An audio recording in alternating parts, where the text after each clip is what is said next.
So in this Fiverr.com tutorial video, I am going to be showing you guys how to post a project brief here on Fiverr. So a couple different ways you can do this. The simplest way is to go to the top right, press on the profile picture icon, and then go to where it says post a project brief.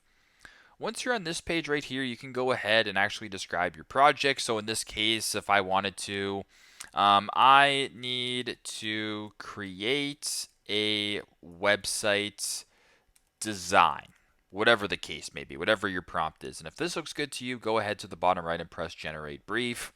It's then going to take a couple seconds using artificial intelligence to, we need some more information to generate a brief. So I'm going to go ahead here and actually go back.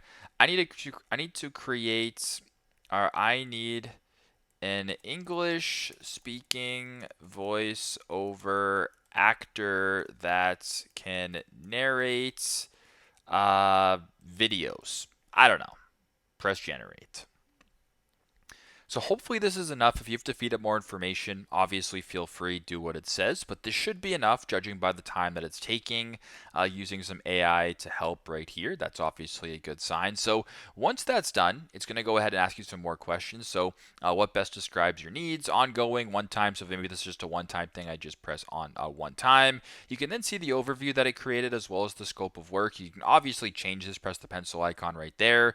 You can change the voiceover gender in this case, whatever you want. You can basically just edit whatever it came up with. So if this looks good to you, you can go ahead and press post your brief right here. So mandatory fields right here, you can go ahead and do that. So if I wanted, a male or a female, doesn't really matter to me.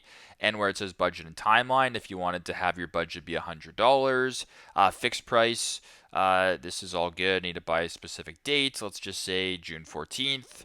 If this all looks good to you, go ahead and press save and then press invite freelancers right here.